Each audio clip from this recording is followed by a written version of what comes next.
Bonjour tout le monde et bienvenue à la conférence sur les crédits d'impôt. Donc, pour cette conférence, nous accueillons Mme Caroline Lavoie, qui est chargée de cours et aussi professionnelle de recherche à la chaire en fiscalité et en finances publiques de l'Université de Sherbrooke.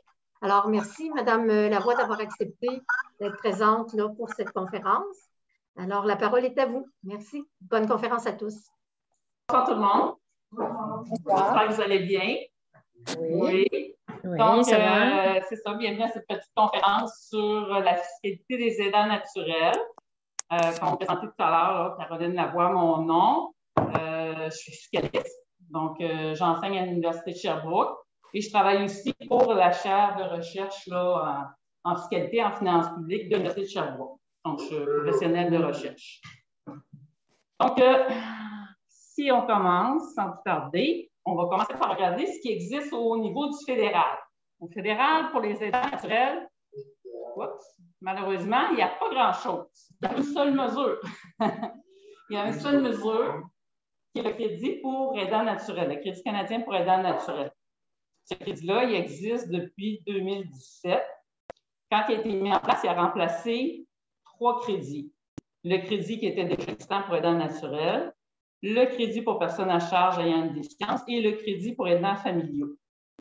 Donc, l'objectif de cette mesure-là, de cette mesure fiscale, c'est de tenir en compte du fait que les personnes qui prennent soin d'un proche handicapé n'ont pas la même capacité de payer de l'impôt que les autres contribuables.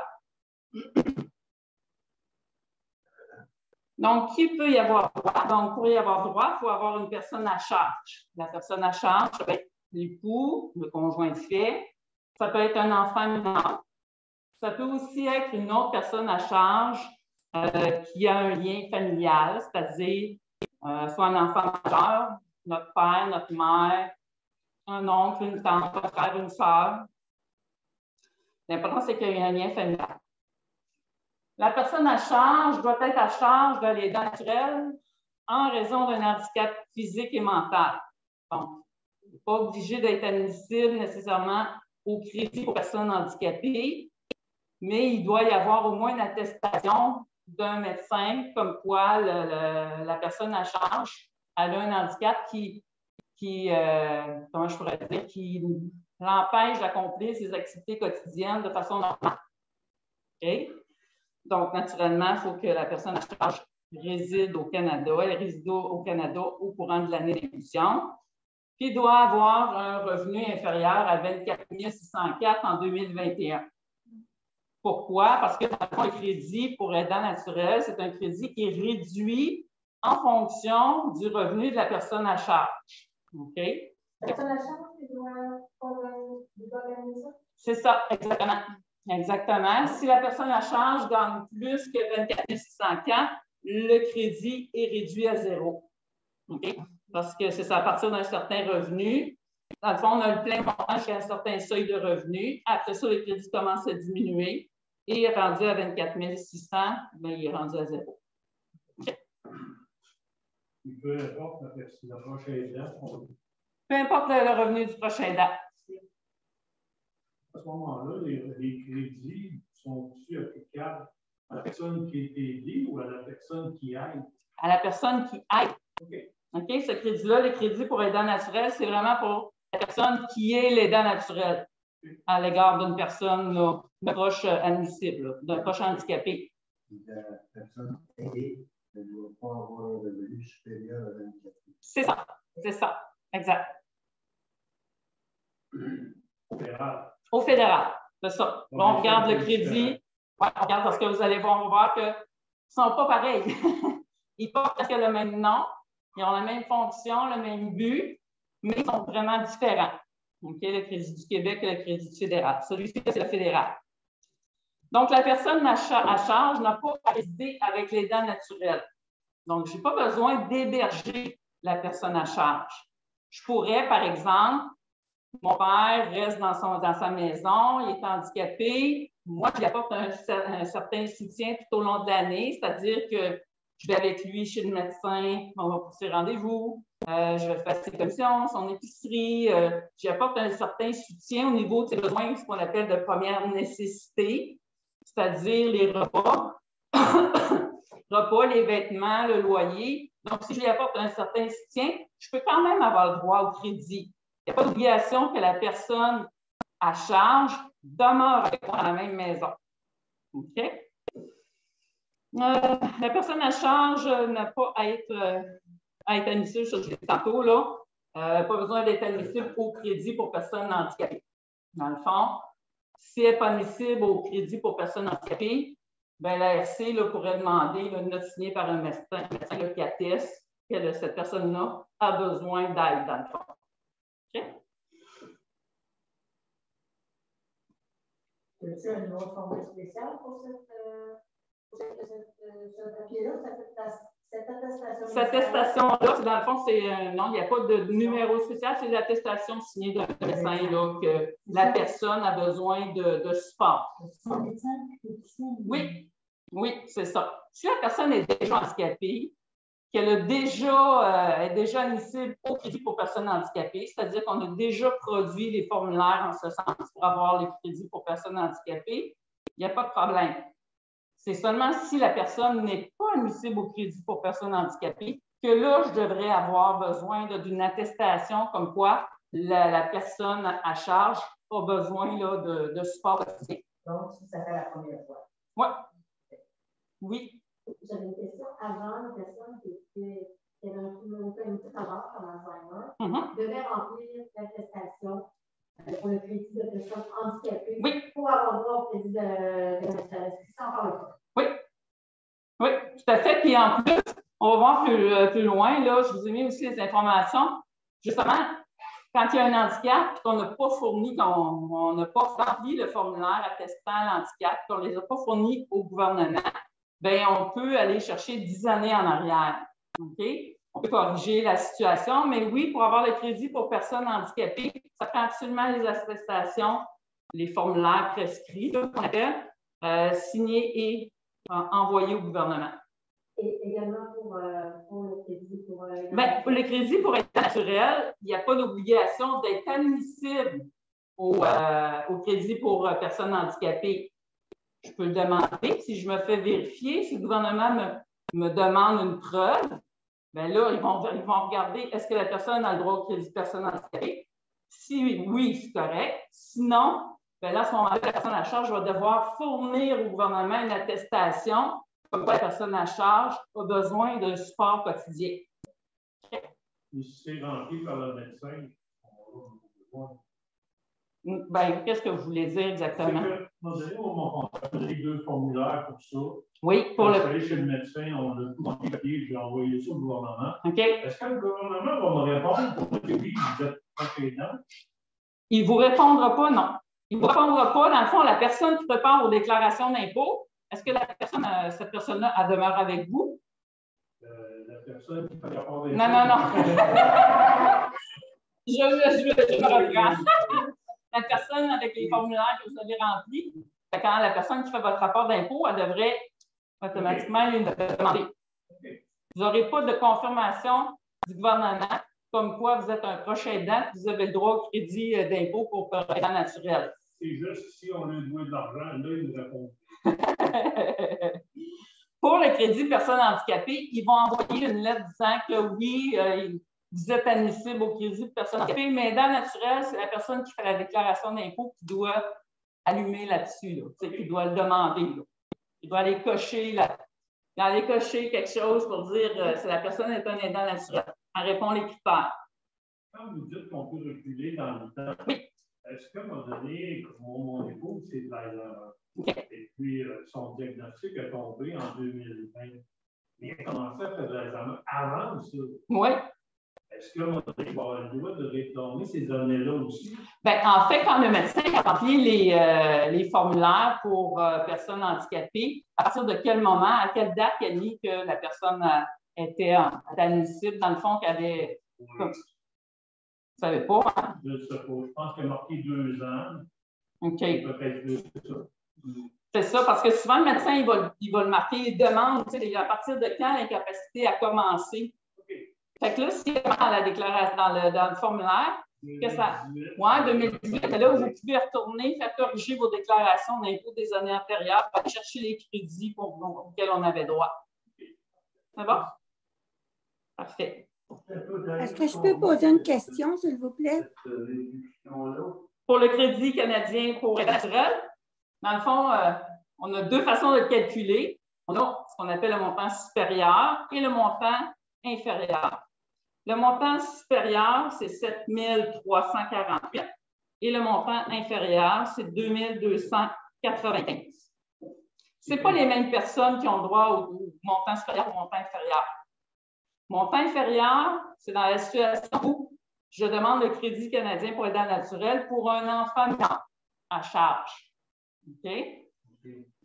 C'est aussi pour la situation où je demande pour mon conjoint. Et j'ai la possibilité de demander le crédit pour conjoint ou encore le crédit pour personne à charge admissible.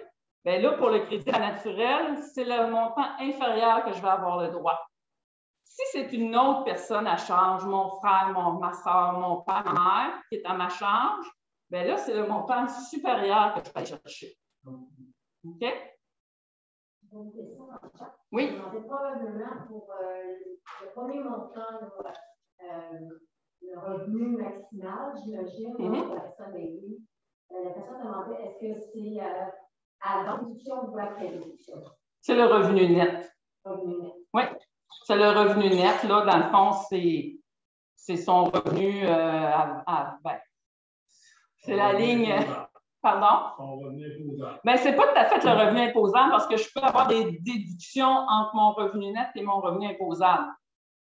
Par exemple, je reçois les rentes du gouvernement. J'ai la pension de la sécurité de la vieillesse, j'ai la Régie des rentes du Québec et j'ai le supplément de revenu garanti. Bien, mon supplément de revenu garanti, je le mets dans le calcul de mon revenu net, mais quand je viens pour calculer mon revenu imposable, je le réduis. Fait que mon revenu net et mon revenu imposable sont différents. Okay? Si j'ai eu 5 000 de supplément de revenu garanti, bien, mon revenu net va être 5 000 supérieur à mon revenu imposable. Fait que c'est mon revenu net que je prends. C'est l'ensemble des revenus pour l'année. OK? Est-ce que je peux m'entendez-vous? Allô? Soit un montant. Comment on fait, là? La sécurité vieillesse. Ils mettent tout ça ensemble. Oui. Ils font un package deal. Puis ils donnent ça. Au fédéral? Au fédéral. Oui, c'est probablement la pension de la sécurité de la vieillesse et le supplément de revenu garanti. Exactement. Entre les deux ensemble. Ça, c'est pas imposable. Le supplément de revenu garanti, il n'est pas imposable, non.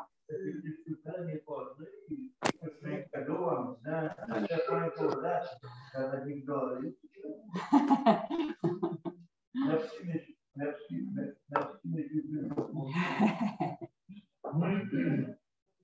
Moi, je fais.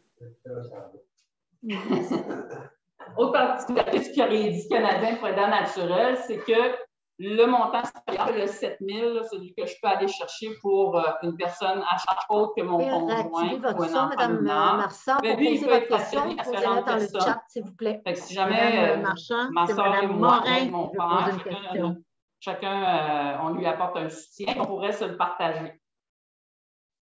Le montant supérieur maximum est réductible en fonction du revenu de la personne à charge. Comme je disais tout à l'heure, à partir d'un revenu de 17 256, là, le crédit va commencer à réduire. Rendu à 24 600 de revenus pour la personne à charge. Madame Marchand, pour poser la question, posez-la dans le chat, s'il vous plaît. Madame Marchand, c'est Madame Morin qui veut poser une question. Le crédit va être rendu à 0. Oui. Madame Marsan veut aider Madame Morin qui veut poser une question. Oui. Je veux savoir, moi, le crédit d'impôt pour handicapés, le crédit d'impôt pour aidant naturel, est-ce que c'est le même crédit, ça? Ben non. Il y a un crédit pour aidant puis un crédit pour la personne handicapée. Est-ce que ça fait un petit peu que je réfléchisse? Est-ce qu'on prend le revenu? Je pense que c'est son revenu avant le fractionnement. Oui, avant le fractionnement qu'on va considérer. Madame Morin, qui veut poser une question. Mme Martin qui voulait. Je veux savoir, moi, le crédit d'impôt pour handicapés, oui. Le crédit d'impôt pour état naturel, est-ce que c'est le même crédit? Non, ce n'est pas le même crédit. Un crédit pour la personne handicapée. C'est 2 crédits distincts. C'est 2 crédits différents, ce n'est pas la même chose. On peut avoir les 2. Ça m'entend. C'est un petit peu plus compliqué. C'est sûr que la salle ici, elle est très écho. Ici. Fait que quand les gens posent une question dans la salle, peut-être que ceux qui sont dans le Zoom n'entendent pas très bien. Donc peut-être reformuler la question. Pour être sûr que tout le monde puisse s'en profiter. Il y avait Mme Marsan. Ah, je pense qu'elle a eu sa réponse. OK, parfait.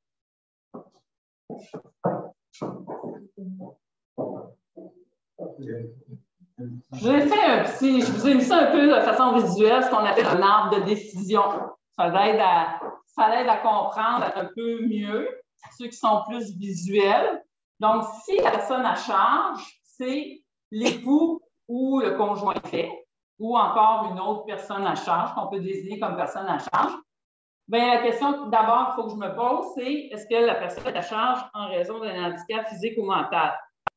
Donc, si la réponse est non, tout de suite, je peux conclure que je n'ai pas le droit au crédit canadien pour aidant naturel. Si la réponse est oui, bien là, je vais aller regarder c'est quoi son revenu. Parce que si son revenu est supérieur à 24 100, bien, je n'aurai pas le droit là, au crédit pour aidant naturel. Tandis que si. Est-ce qu'elle doit rester chez moi? Pas nécessairement. Pas nécessairement. Si elle ne reste pas avec moi, je dois lui apporter un soutien quotidien. Je croyais qu'à charge, comme vous disiez, à charge, c'était qu'il restait chez moi puis je m'en occupais. Non, oui, le crédit canadien pour aidant naturel, il est offert pour les personnes qui demeurent avec la personne à charge, mais on peut aussi l'avoir pour une personne qui ne demeure pas avec nous. Mais il faut. Charge, ça ne veut pas dire que ça. Non, c'est ça. C'est-à-dire que je lui apporte un soutien. Je subviens à ses besoins de première nécessité. Je lui apporte un support pour ses repas, son logement, ses vêtements, ses besoins de base, si on veut. Dans l'exemple, comme on a donné, une personne gagne 15 000 on va avoir un crédit de combien pour ce moment? Bien, si vous la gagnez, mettons qu'elle respecte qu'elle ne dépasse pas sur les conditions, juste. Il y a 15 000 $. Madame Lavoie, c'est possible juste de récapituler la question? Oui, oui, c'est vrai. J'excuse. Je m'excuse. Oui, on me demande c'est quoi le montant, qu'est-ce qu'on peut recevoir de ce crédit canadien-là.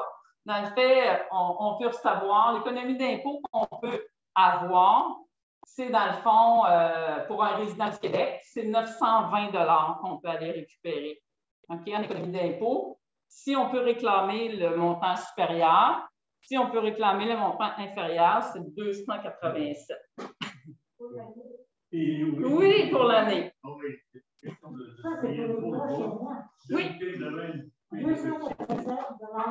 Ça, c'est 287, c'est si on demande le crédit pour aidant naturel pour notre conjoint. OK? Mais si on demande pour une autre personne à charge, qui n'est pas notre conjoint, qui c'est par exemple notre frère, notre mère ou notre père, là, on peut aller chercher jusqu'à 920 $. OK? C'est quand même assez pas gros. Oui, c'est ça. C'est ça.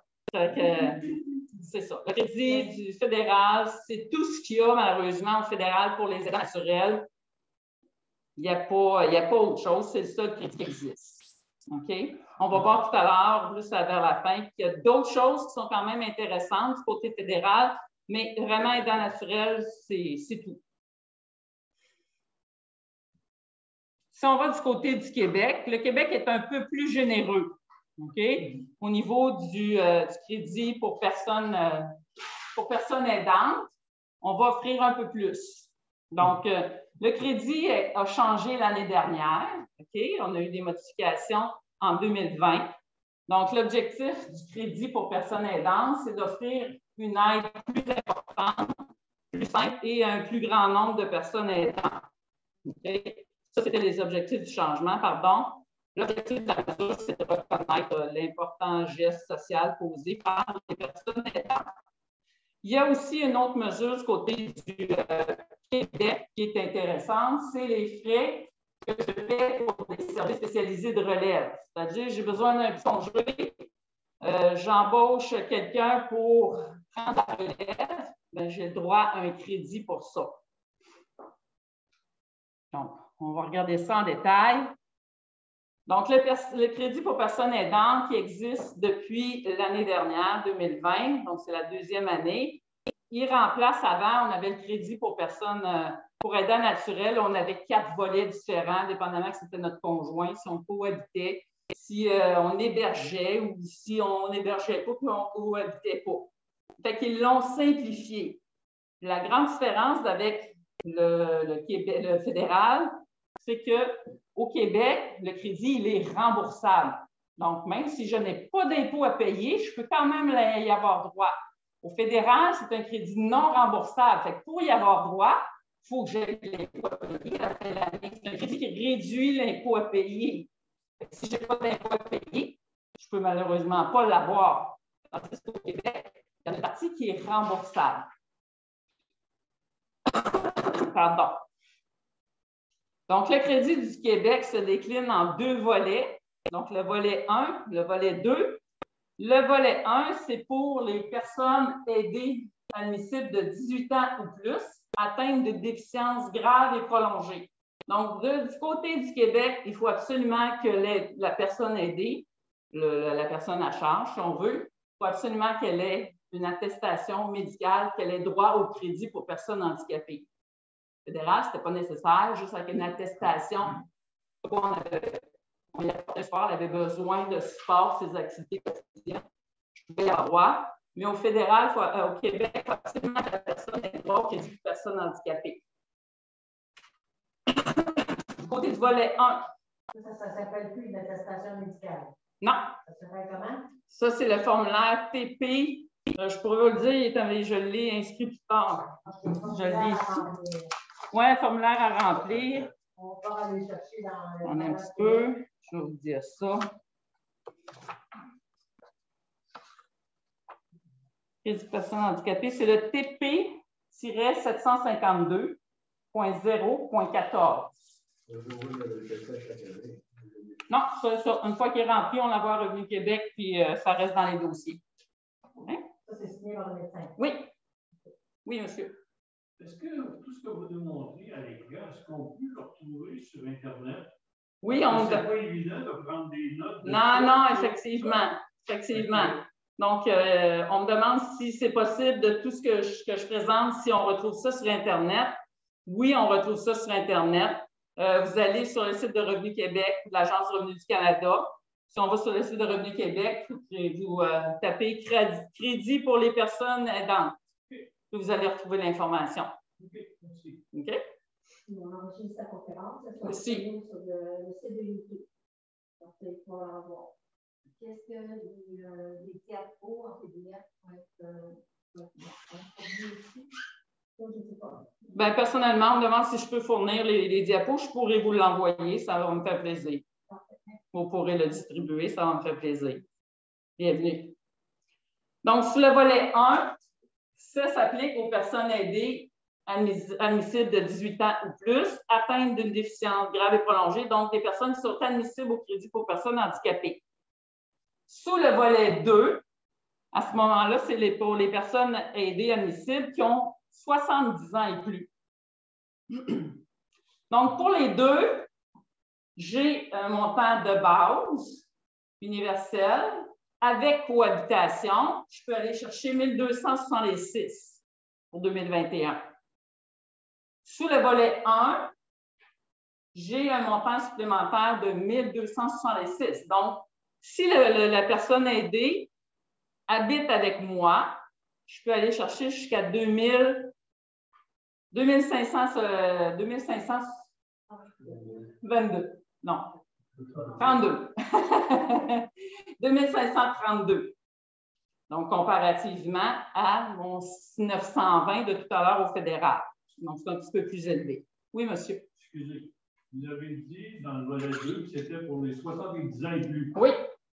Moi, mon épouse dans le 67, qu'est-ce que je fais avec? Est-ce qu'elle est handicapée? Mais elle fait de l'Alzheimer. Elle fait l'Alzheimer. Alors, dans le fond, vous avez déjà fourni les formulaires d'attestation. Elle est ici, elle peut se retrouver ici, dans le volet 1. OK. OK. OK.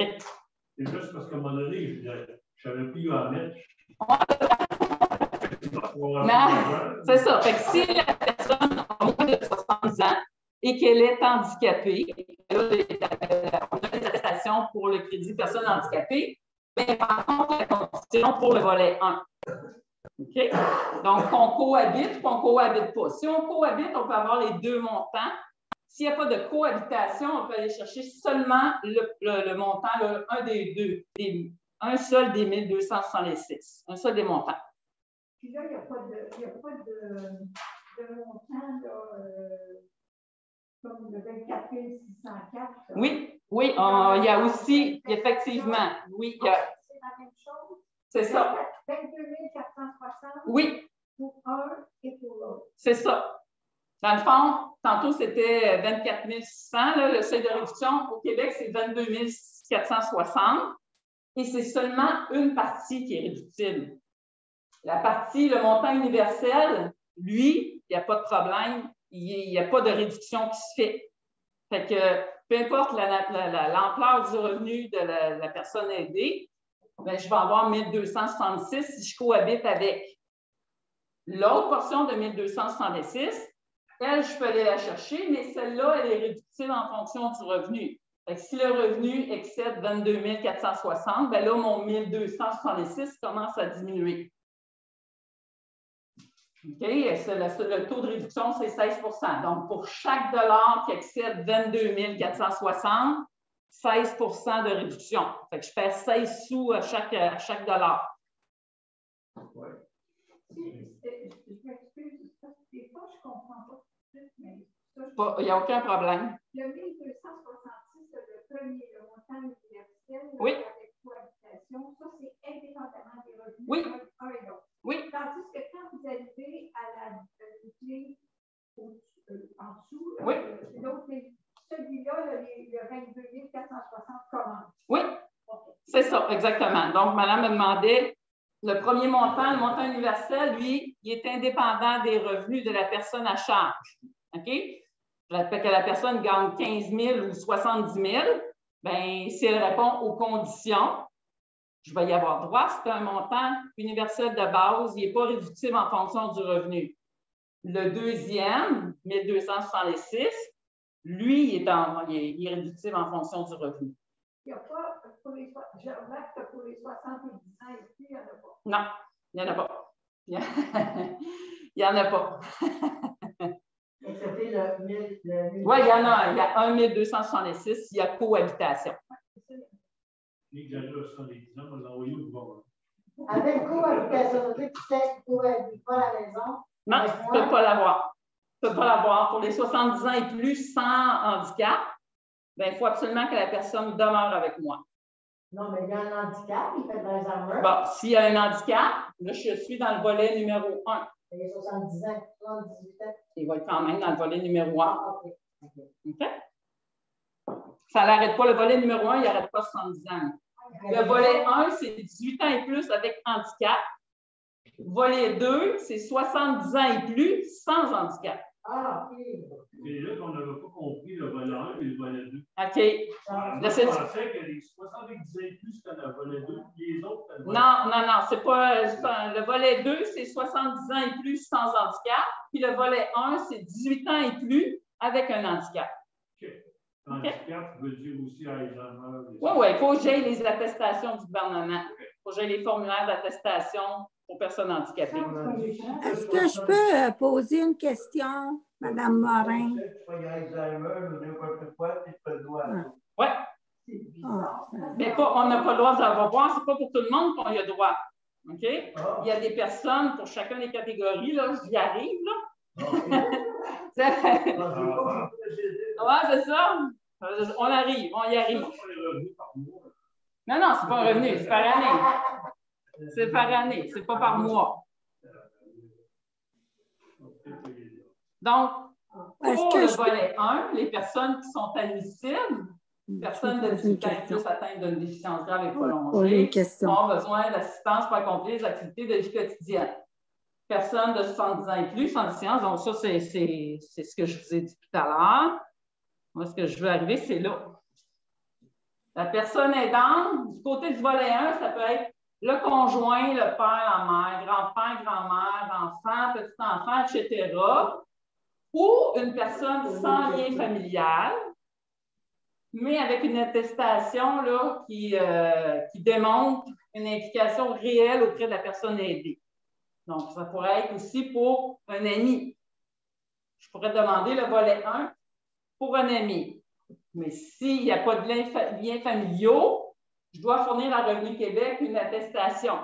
Le formulaire TP 1029, là. TP. Oui, TP 1029.an.a. Ils ont toujours des longs numéros, les formulaires du provincial. Pour le volet 2, ben, c'est à peu près les mêmes personnes, sauf le conjoint. Donc, ça peut être pour mon père, ma mère, mon grand-père, oncle, tante, etc., mais pas le conjoint. Fait que si mon conjoint, il a 70 ans et plus, mais il n'y a pas d'handicap, je ne peux pas avoir le droit au crédit pour personne aidante. Pour mon conjoint, il faut qu'il y ait absolument qu'il y ait un handicap. OK? C'est un peu la différence entre les deux, là. Donc, pour le volet 2, 70 ans et plus, sans handicap, que ce soit une personne qui m'est liée, mais que ce soit mon père, ma mère, sauf qui reste avec moi, qui cohabite. Il faut avoir une cohabitation pour le volet 2. Mais qui ne gagne pas plus que 22 460. Non, non, il n'est pas. Non, pas celui-là.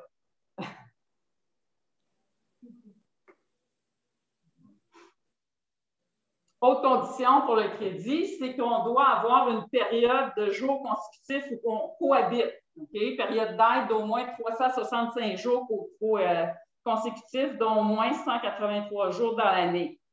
Donc, si la personne a commencé à cohabiter avec moi, par exemple en décembre 2021, ben, je ne pourrais pas demander le crédit en 2021 pour cette personne-là. Ça ne fait pas 365 jours qu'on cohabite. OK? 365 jours consécutifs, puis je n'ai pas au moins 183 jours dans l'année d'imposition.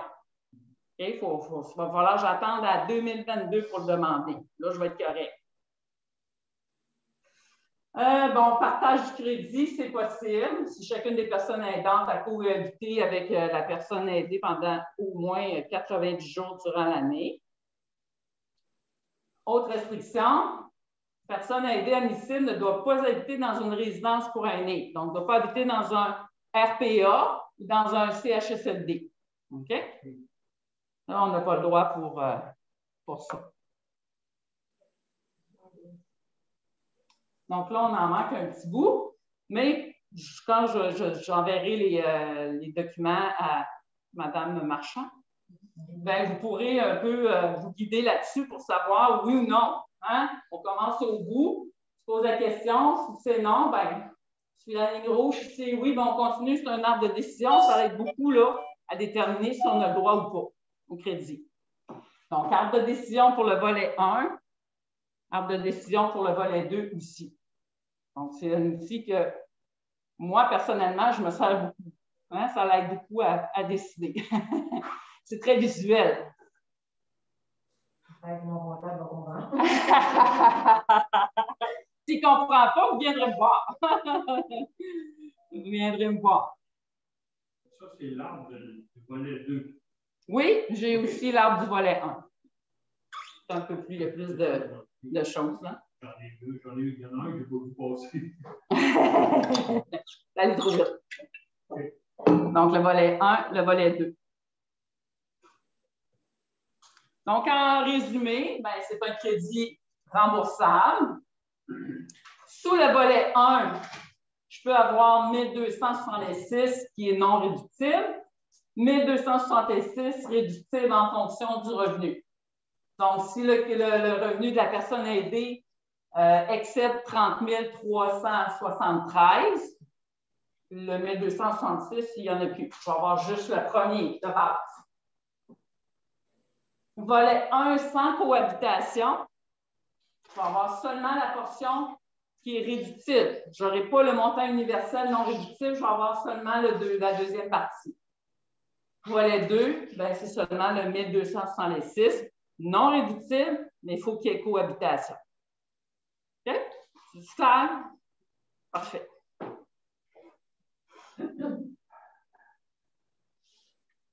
L'autre montant, l'autre crédit qu'on peut avoir du côté du Québec est un peu à même le crédit pour personnes aidantes.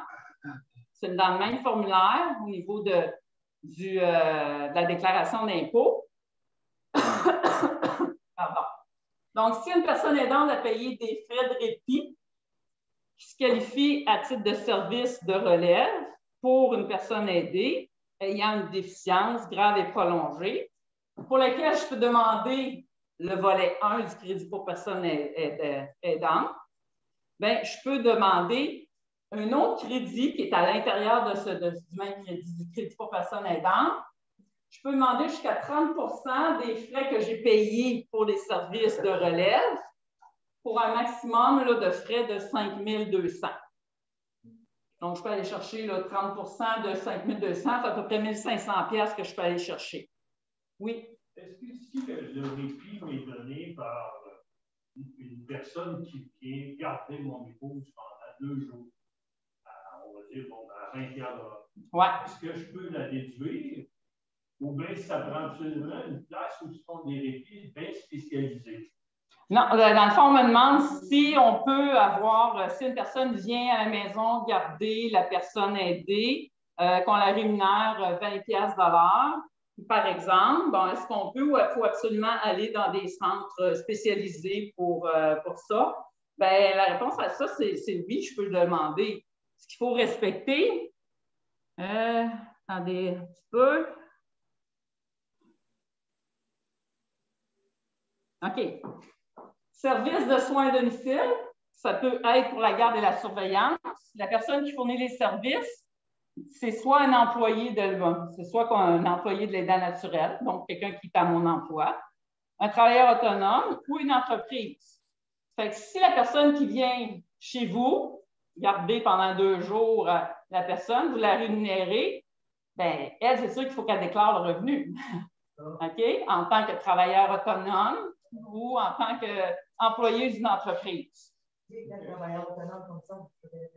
Oui, ben, c'est ça. C'est ça. Fait qu'à ce moment-là, il n'y a pas de problème, ça rentre dans ça. Fait que... La solution Alzheimer que j'ai fait pendant que je n'ai pas fait affaire, moi. Qu'est-ce que ça vaut pour le pognon? Est-ce que j'ai le droit à des réductions? OK, quand vous allez, la personne va faire un séjour là, par exemple? C'est ça, une semaine. OK. OK, pour quelle raison? C'est juste pour le répit ou c'est parce qu'elle est malade? Non, c'est moi qui avais besoin de me détendre. OK. Je vais avoir mes parents d'Abitibi. Non. Oui, ça ne rentrerait pas. Oui, c'est ça, mais ça ne rentrerait pas dans ça ici. Ça rentrerait peut-être dans un autre crédit qu'on va voir tout à l'heure, mais pas dans celui-là, parce que lui, c'est pour les services de soins à domicile. Donc, j'amène, il y a quelqu'un qui vient à la maison pour me donner un répit. Elle venait à la maison. Bon, ben oui, dans ce cas-là, il y a oui. La personne à Alzheimer venait à la maison. Oui, mais la personne. Elle faisait des déclarations.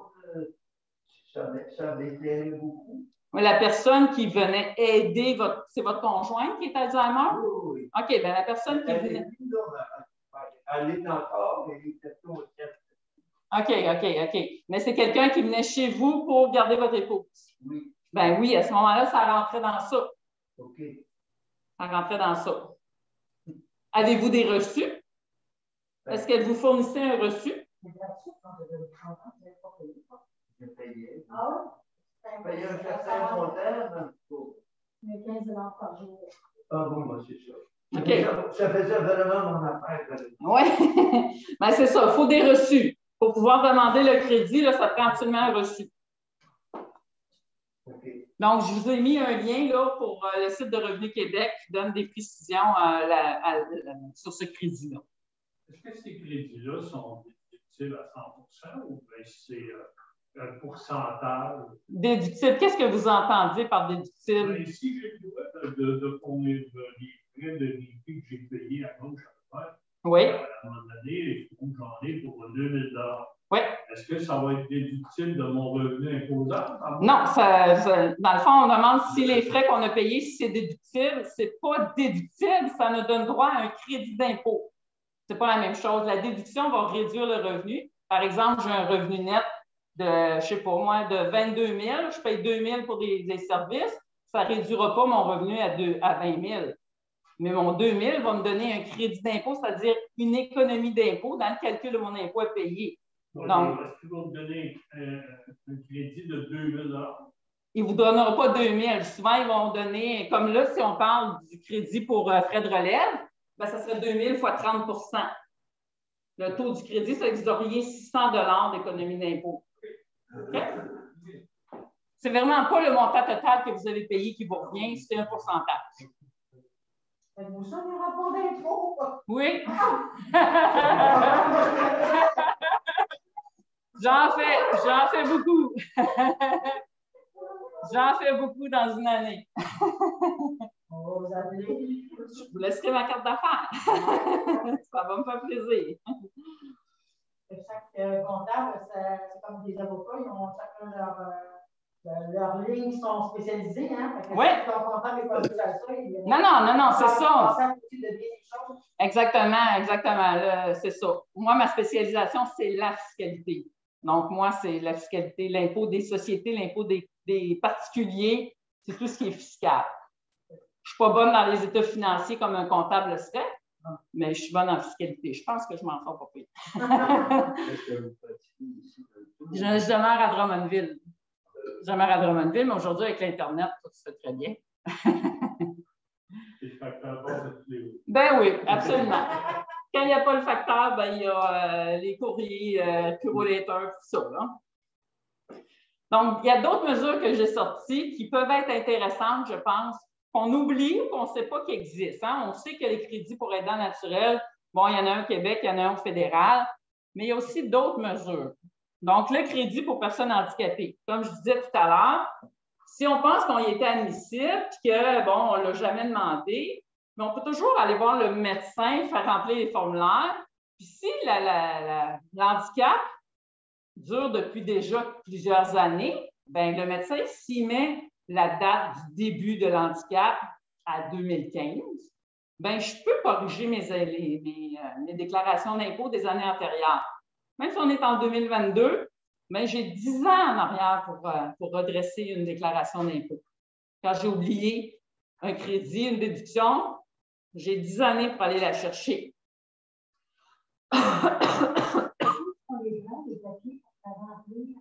Ils sont disponibles sur Internet. Ces formulaires-là, là, les TP 2201 et le TP là, du Québec, là, 752, sont disponibles sur Internet.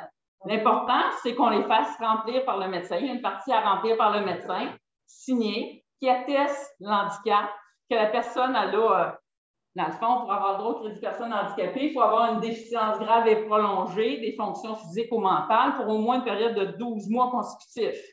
OK? Puis, il faut que cette déficience-là empêche la personne d'accomplir normalement ses activités quotidiennes.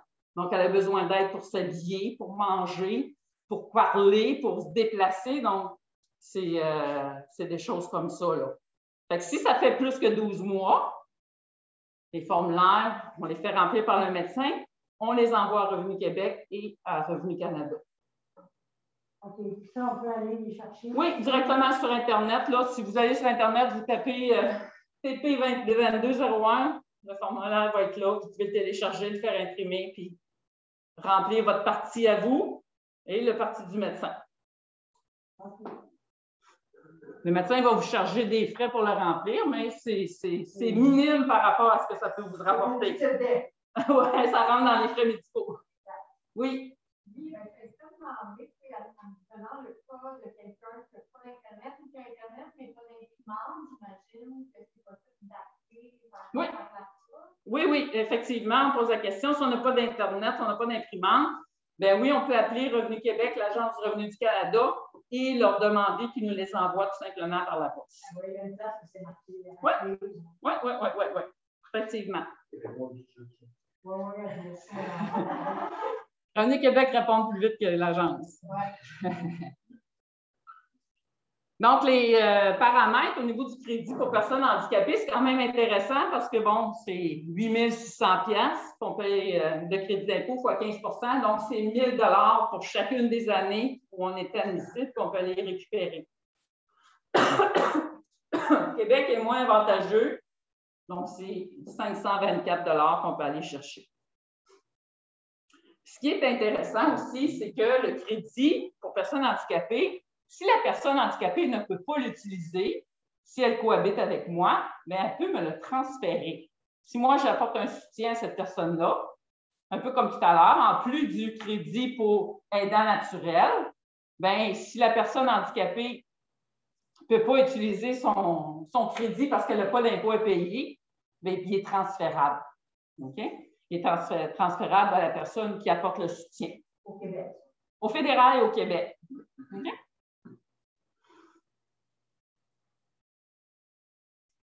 L'autre crédit aussi, des fois qu'on ne pense pas, c'est les frais médicaux. Hein, la façon que ça fonctionne, les frais médicaux, c'est, à la fin de l'année, c'est les frais médicaux que j'ai payés pour moi, mon conjoint, mes enfants mineurs à charge. Mais si j'héberge une personne, mon père, ma mère, mon frère, etc., bien, si je paie pour ces frais médicaux, je peux les mettre dans ma déclaration d'impôt avec mes frais médicaux à moi. OK? Donc, j'ai le droit, autant au fédéral qu'au Québec, de mettre les frais médicaux que j'ai payés pour la personne à charge dans le calcul de mon crédit pour frais médicaux.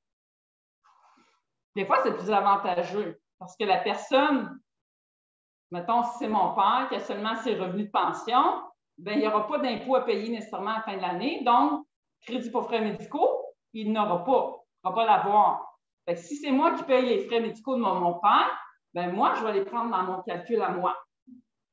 Il faut qu'on soit à la même adresse. Oui, il faut qu'on cohabite. Il faut qu'on cohabite, absolument.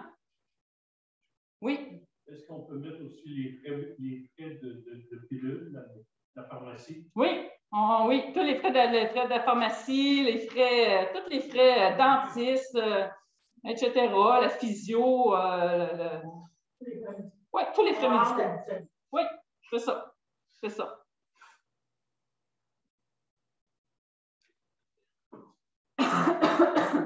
L'autre crédit d'impôt intéressant, c'est le crédit d'impôt du fédéral pour l'accessibilité domiciliaire.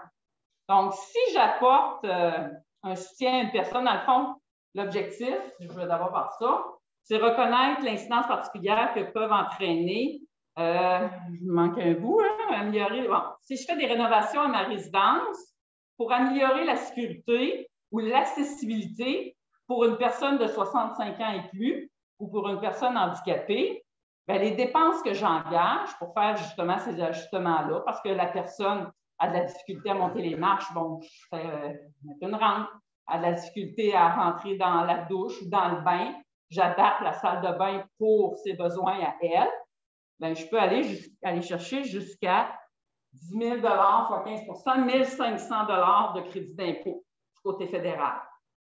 Donc, l'important, c'est que la personne pour qui je fais les rénovations à ma maison, 65 ans et plus, ou une personne handicapée. Okay? C'est pour que cette personne-là puisse accéder plus facilement à la résidence, à l'intérieur de la résidence, ou puisse se déplacer en toute sécurité à l'intérieur. C'est-à-dire que je ne peux pas le faire en disant pour moi, à la maison, j'ai besoin de. Pourquoi? Oui, vous pouvez le faire pour vous. Vous pouvez le faire pour vous ou vous pouvez le faire pour une personne que vous hébergez, votre conjointe, votre père, une personne qui a 65 ans et plus ou qui est une personne handicapée. Fait que si vous faites des rénovations à votre maison pour dire, bon, OK, ma salle de bain, il ne faut pas que ça soit pour un côté esthétique. Il faut que ça ait vraiment une commodité d'améliorer la sécurité et d'améliorer l'accessibilité à l'intérieur de la maison. Par exemple, si il y a une grande allée, puis il y a des marches à monter, bien, on fait mettre une rampe d'accès, ça fonctionnerait, ça rentrerait dans ça. Mais si je change ma salle de bain juste parce que je ne l'aime pas, parce que je n'aime pas la couleur du bain, je n'aime pas la couleur des murs, là, ça ne fonctionne pas. Je ne suis pas capable d'embarquer dans le bain. Là, ça fonctionne, par exemple. Ça fonctionne, par exemple, pour accéder dans le bain ou dans la douche, les bords d'appui, des choses comme ça, ça rentre dans ces dépenses-là. Quelqu'un qui va avoir pour monter les escaliers. Oui, pour monter les escaliers, effectivement, une espèce de banc qu'on met pour monter. Oui, ça rentre dans ça aussi. Fait que si jamais vous y allez de l'avant avec cette dépense-là, ben, vous allez récupérer 15 Ouais. Si la dépense monte à 30 000 $, c'est encore 15 %. C'est 15 jusqu'à un maximum de 10 000 $. Donc, si la dépense est supérieure, ouais, c'est ça, c'est maximum 10 000 $ de frais. Fait que si ça vous coûte plus que 10 000 $, ben, c'est un maximum de 10 000 fois 15 Fait qu'on fait ça au mois de décembre pour finir dans janvier. C'est en plein ça. Ça, c'est un bon truc. Oui. Oui, j'ai une question. J'ai demandé de préciser, je n'ai pas eu la réponse. Elle me disait, bon, si pour à Québec, les résidences élevées pour l'année, c'était exclu, elle se paraît pour le fédéral. Je ne sais pas si elle parlait là, des crédits. Ah, peut-être pour le crédit pour aidant naturel, hein? Mais ça vient toujours de rentrer, donc j'imagine peut-être pour les frais médicaux, peut-être. OK. Bien, pour les frais médicaux, il faut absolument que la personne reste avec moi. Ça, c'est nécessaire. Si je paie pour les frais médicaux de mon parent qui ne reste pas avec moi, ça ne fonctionne pas. J'imagine que c'est pareil pour le fédéral. Oui. Oui. Autre crédit qui sûrement vous touche, c'est le crédit pour maintien à domicile. Donc, personnes âgées de 70 ans et plus. OK, bon, crédit d'aidant naturel, c'est ça. C'est vraiment pour le Québec seulement que ça ne s'applique pas pour les résidences personnes aînées. Donc, une personne qui reste en RPA, le proche aidant peut demander. Oui. Okay. Oui. Okay. Bienvenue. Donc, le crédit pour le maintien à domicile, donc, personne de 70 ans et plus, pour les frais qu'on engage pour le maintien à domicile, que ce soit l'aide à la popote, au repas, au ménage, au déneigement, à l'entretien extérieur, à ranger les arbres et tout ça, bien, on peut aller récupérer 35 % des frais qu'on a engagés durant l'année. Ah, c'est ça, c'est pas 100%. Non, c'est jamais 100 %. Non, c'est correct. Oui. Comme moi, j'ai 70 ans. Oui. Et mon conjoint, il est beaucoup plus âgé. Oui. Lui, il va avoir 79. OK. Lui, la maison est à mon nom. OK. Mais est-ce que lui, il a le droit d'aller chercher pour un déneigement? Oui. Oui, parce que dans le fond, c'est pour la personne ou son conjoint. Fait que si vous êtes propriétaire de la résidence, oui, c'est votre conjoint, c'est votre époux avec vous, c'est les frais qui sont engagés par le couple pour la maison. Pour la maison, c'est ça, parce que comme la neige, ces affaires-là, puis le gazon, on est plus capable de le faire. Tout est donné à contrat. Oui. Mais moi, j'ai reçu une lettre du gouvernement comme quoi que vu que j'avais 70 ans, j'avais le droit. Mais je n'ai jamais reçu de lettre que quand ils m'ont, j'ai eu 70 ans. Bien, il aurait pu le demander. Mais ça, on ne le savait pas. Oui. Avez-vous toujours vos factures? Est-ce que l'entrepreneur, le déneigeur, vous a fait une facture pour le déneigement? Oui, en font tout le temps. Oui, en font tout le temps, à moins qu'on fasse ça en dessous de la table. Là. Non. Mais moi, les factures, j'ai mes chèques. OK, les chèques que vous avez faits. Que j'ai fait avec. Parce que ça, c'est toujours moi qui fais ça. OK. Parce que dans le fond, dès que monsieur a eu 70 ans, vous auriez pu commencer à demander le crédit pour maintien à domicile, même si la maison vous appartient à vous uniquement. Okay. Parce que c'est pour le couple. Fait que dès qu'il y en a un des deux qui atteint l'âge de 70 ans, les frais qu'on engage pour la résidence, ça donne droit au crédit, là, 35 % des frais engagés. Et en bas, ça les 10 ans, 0. Ah, 0. Oui, 35 des frais engagés. Oui. Oui. Dans le chat, si on reçoit un montant des vétérans pour l'entretien de la maison, peut-on aussi recevoir le crédit pour le maintien à domicile? Qu'est-ce qu'on veut dire vétéran? C'est une pension? Ben, j'imagine le montant d'argent pour des vétérans pour l'entretien de la maison, peut-on aussi recevoir le crédit pour. Ben, c'est sûr que si on a déjà un remboursement pour quelque chose, ben, je peux pas demander le crédit pour la même chose.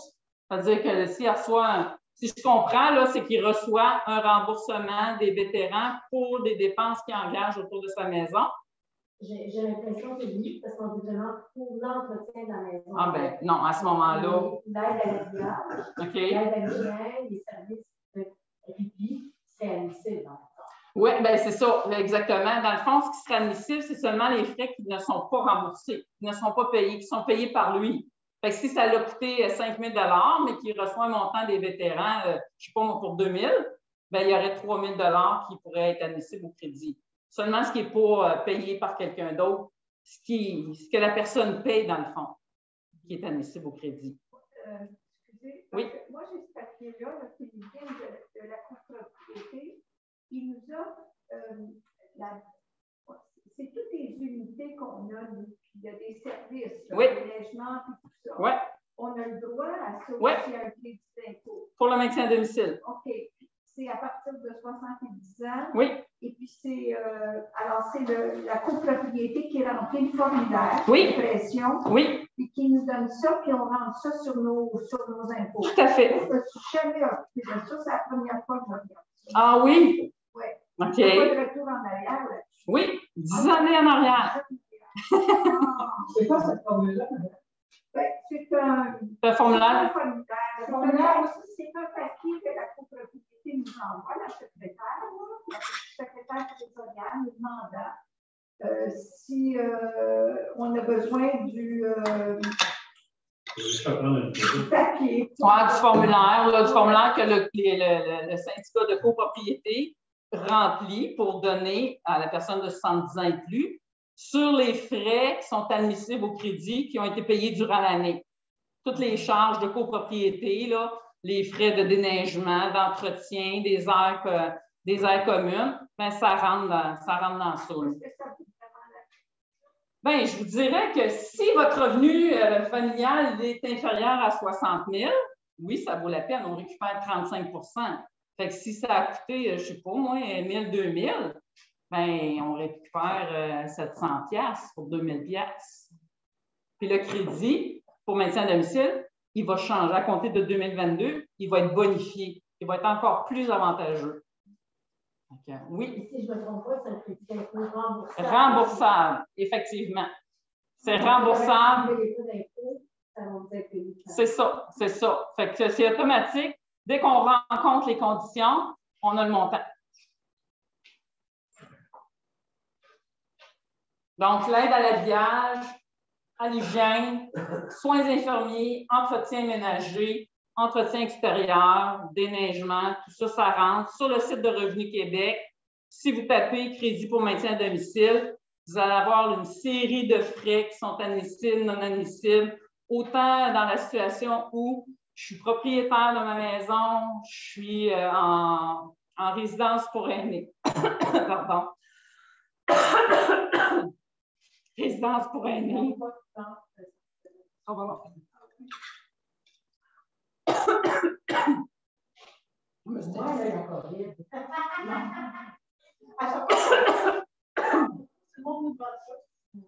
Comme les enfants.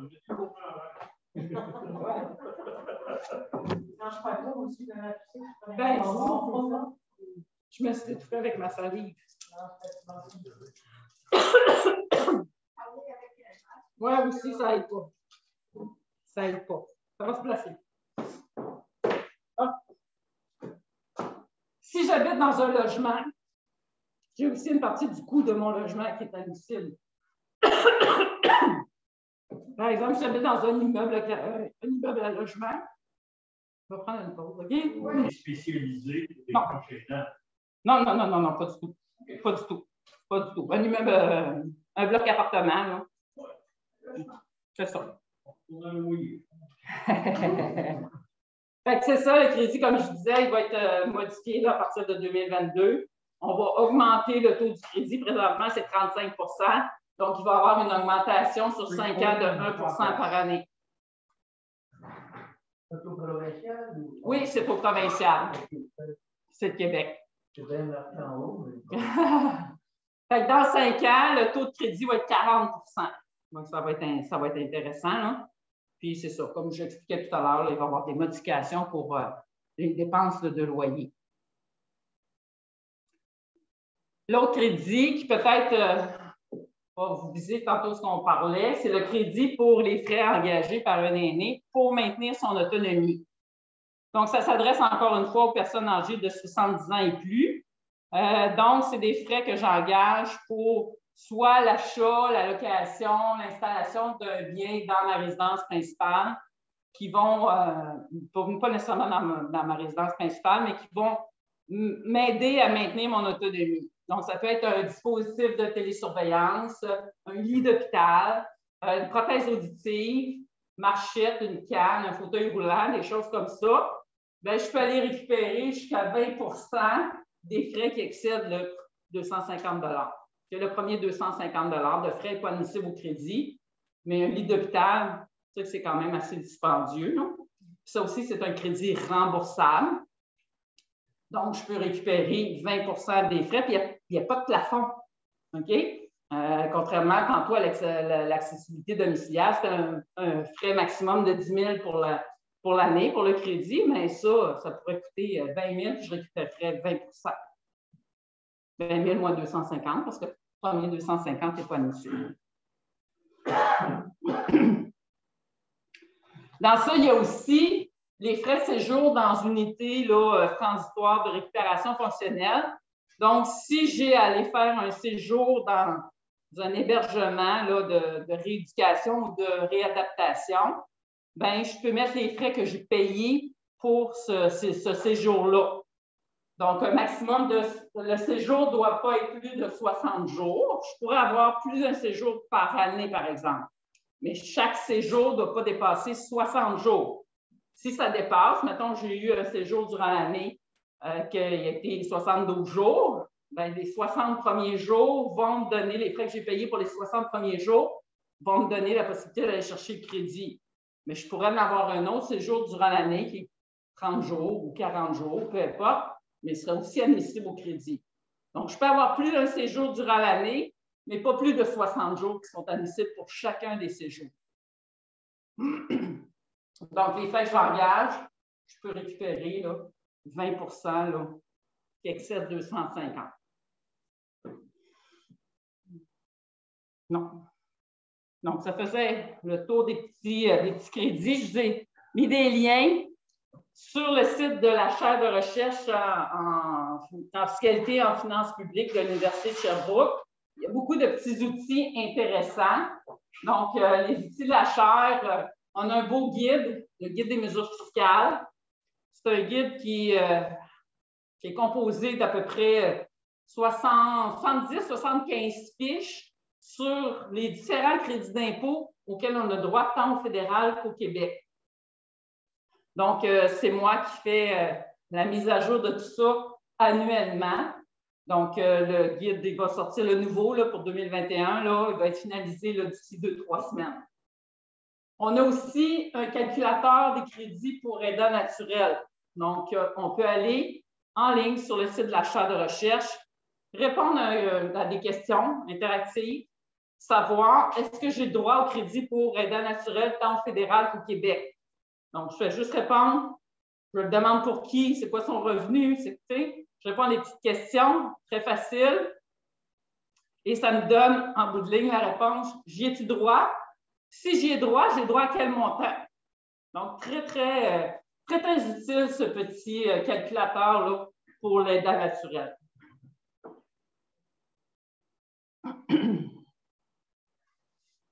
Donc, ça fait le tour. Si vous avez des questions, je suis à votre disposition pour le temps qui reste. Ça va me faire plaisir de vous répondre. Oui? les prochains aidants, tu dois un congé dans le sud de 3 semaines par année. J'aimerais beaucoup vous dire oui. J'aimerais beaucoup vous dire oui, mais malheureusement, non. Oui.